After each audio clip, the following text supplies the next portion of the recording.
La grotte de Sweet Potato.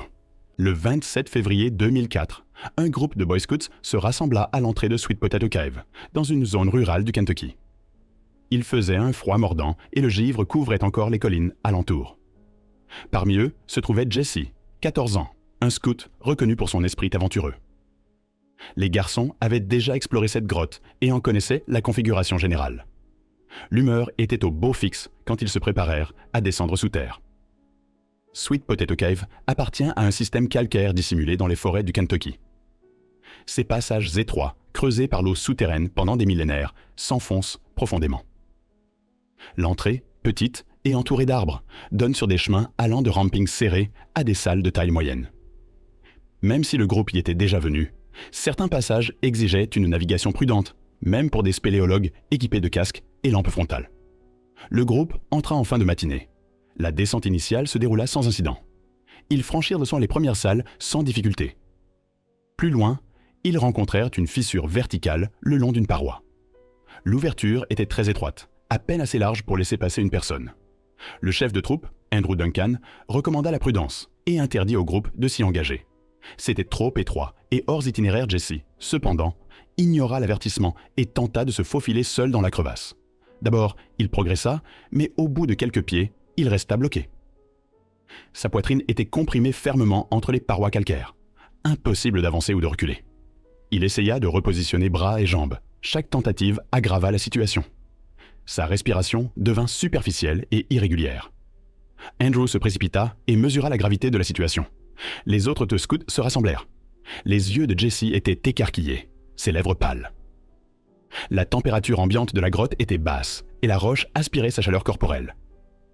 En quelques minutes, des signes d'hypothermie apparurent. Doigts engourdis, tremblements incontrôlables. Certains scouts sortirent prévenir les secours. Des équipes locales, expérimentées en espace confiné, entrèrent et progressèrent d'accord vers Jesse. Lorsqu'ils l'atteignirent, il était coincé depuis plus d'une heure.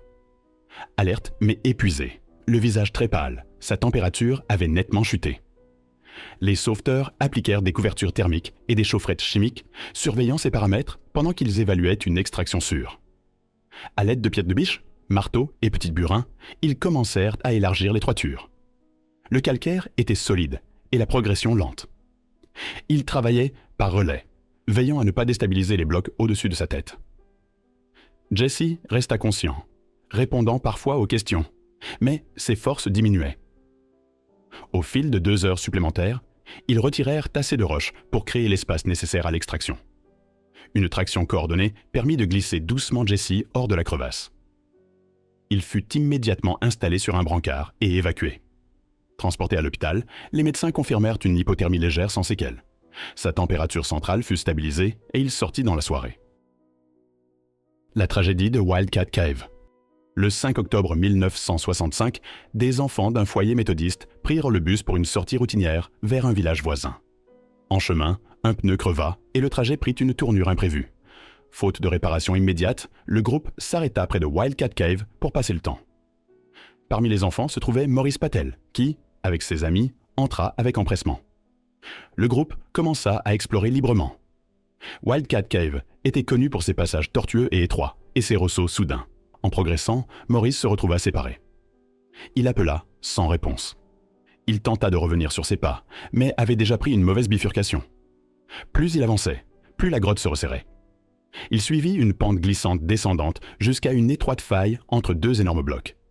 Pensant que cela menait vers l'entrée, il tenta de passer la tête la première. À mi-chemin, l'un des blocs bougea. La roche plaqua son torse contre la paroi, ne laissant dépasser que ses jambes. Il était coincé. Les bras coincés le long du corps, sa respiration devint difficile. Il essaya de se dégager, mais plus il luttait, plus il se coinçait. Pendant ce temps, ses amis avaient quasi quitté la grotte, pensant qu'il était devant. Personne ne remarqua son absence pendant plus d'1 heure. Lorsqu'on la constata, le responsable, William Paul, retourna dans la grotte avec 2 garçons pour le chercher. Ils finirent par trouver Maurice coincé dans la crevasse, le visage pressé contre la roche. Paul tenta de le calmer. Il passa sa ceinture autour d'une jambe et tira, espérant que la pierre glissante aiderait. La ceinture cassa et le visage de Maurice frappa la paroi, provoquant une entaille profonde. Mesurant l'ampleur du problème, Paul appela des secours. Le chef des pompiers, Paul Codera, et son équipe arrivèrent rapidement. Ils essayèrent des crochets métalliques pour l'extraire, sans succès. L'espace était trop serré. On insuffla de l'oxygène dans la faille et on installa des éclairages. Le perçage fut envisagé, puis écarté. Risque d'effondrement. La dynamite ne fut jamais une option. Au fil des heures, l'affaire prit une ampleur nationale. Les sauveteurs firent appel à des volontaires menus et souples. L'infirmière Evelyn Pinky, petite, un peu plus de 1,52 m, arriva d'Akron et rampa jusqu'à lui. Elle passa près de 3 heures à ses côtés, le réchauffant et le maintenant éveillé. Plus tard, l'explorateur Spéléo Brown aida à installer un système de mouflage. Des cordes furent ancrées dans la grotte et plusieurs personnes coordonnèrent chaque traction. Mais Maurice ne gagnait que quelques centimètres.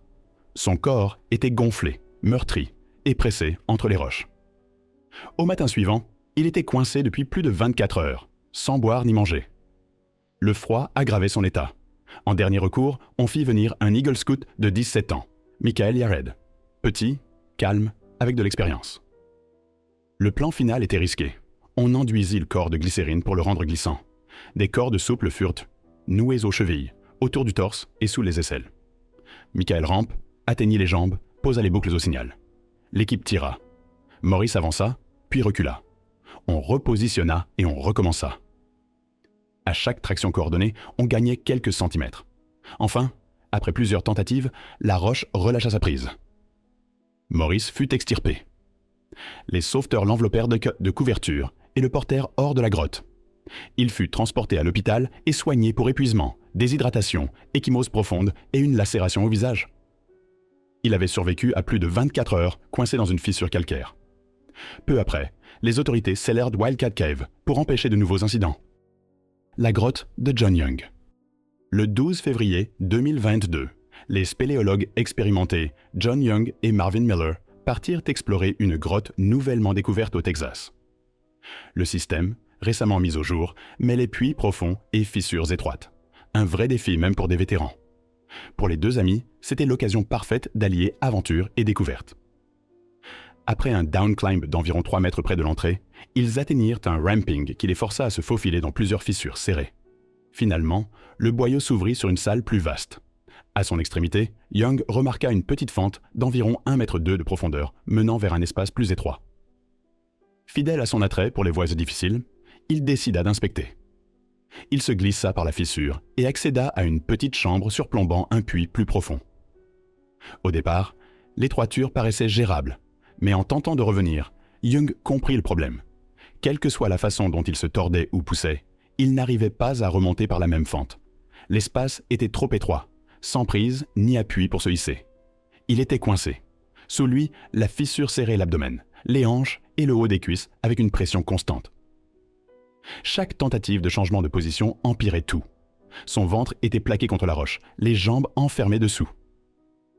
La respiration devint plus difficile à mesure que la constriction autour de la taille augmentait. Miller saisit l'urgence. Il sortit de la grotte et revint avec des outils, marteau, burin, corde, puis commença à élargir la fente, taillant la roche autour pour libérer son ami. Malgré ses efforts, la progression resta minime. L'ouverture était trop étroite pour envisager une évasion significative.